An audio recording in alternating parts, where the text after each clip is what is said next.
Ilta-auringon kauniisti sävyttämä Toriseva on Virtain luonnonkauneuteen tutustuneen matkalaisen mielikuvissa. Linja-autoa odotellessaan hän viivähtää vielä hetkisen Virtain matkailulautakunnan asettaman karttajulisteen vaiheella retkeään muistellen.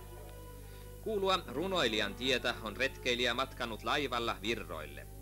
Retkeilymajalla on levähdetty yön seudut ja päivisin retkeilty Jylhän kauneilta Torisevan järviltä aina Kotalaan, Karhunkaata ja Martti Kitusen kotisijoille. Kuinka virtolaiset sitten arkipäivänsä elävät? Retkensä aikana on matkailija nähnyt Joutsjärven pientilan Hauhuun kylässä. Leipä ei ole aina tullut helposti tämän pientilan asukkaille sen 100-vuotisen olemassaolon aikana.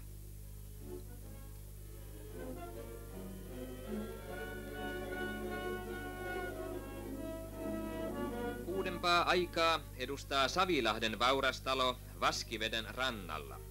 Komea päärakennus on Jarttin herran käsialaa.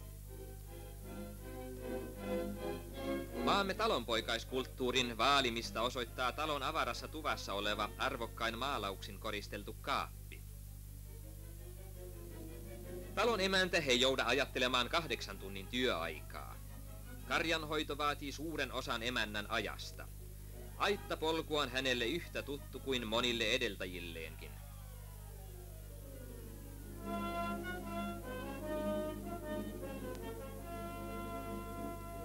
Toukotyöt ovat parhaillaan isännän huolehdittavina. Virtolaisilla on pääasiallisina toimeentulolähteinään maa- ja metsätalous.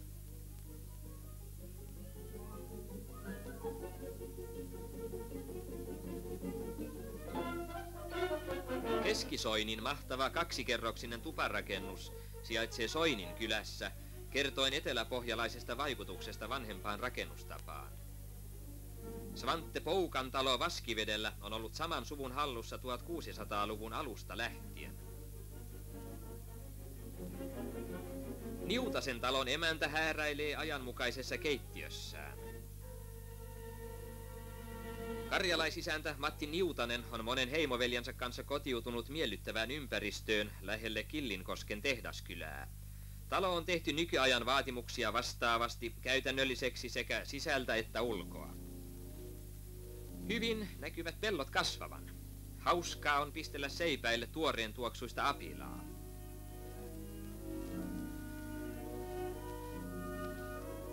Karjassa on talon turva, kuulee nykyisin sanottavan, ja ei se heikossa turvassa olekaan, kun katselee näitä Niutasen voimakkaita lehmäyksilöitä, jotka tyytyväisinä märehtivät emännän lennättäessä kauniina suihkuna rasvapitoista maitoa lypsin astiaan.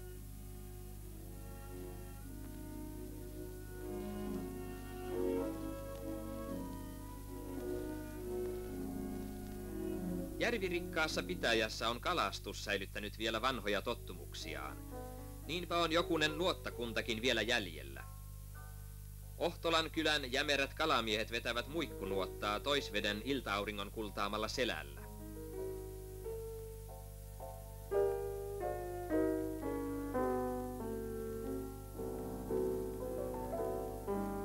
Jo vedon tässä vaiheessa huomaavat kokeneet nuottamiehet saaliin nyt jäävän vähäiseksi.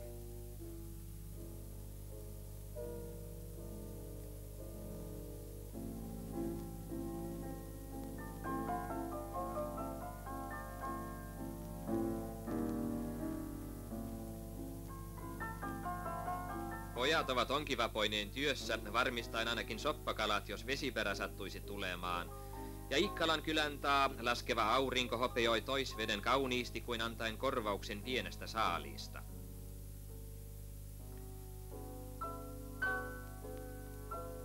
Ilman metsätaloutta jäisi leipä kaidaksi monessa pöydässä virroilla. Tämän ymmärtäen pyritään jo kouluikäisistä kasvattamaan nuoria ymmärtämään metsien arvo. Virtain metsänhoitoyhdistyksen puolesta järjestetään koululaisille käytännön harjoituksia metsänhoidossa.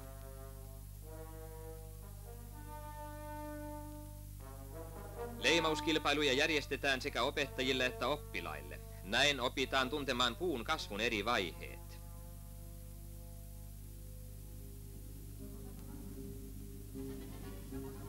Palkinnot jaetaan Torisevan maastossa.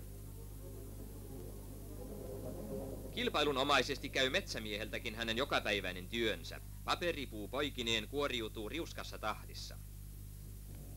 Virtain järvirikkautta käytetään hyväksi myöskin puun kuljetuksessa.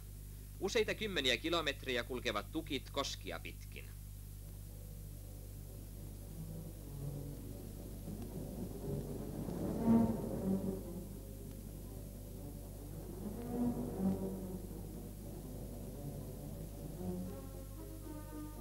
Ammattinsa osaavat lastaajat kärräävät toisaalla paperipuuta suoraan lotjiin ja proomuihin vietäväksi paperitehtaisiin.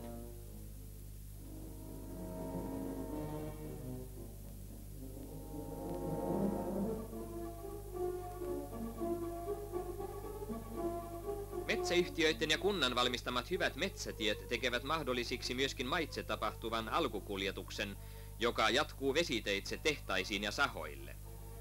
Virtain Koronkylässä sijaitsee Huvilan saha. Täällä valmistuu puutavaraa, lautaa ja lankkua ulkomaillekin markkinoitavaksi.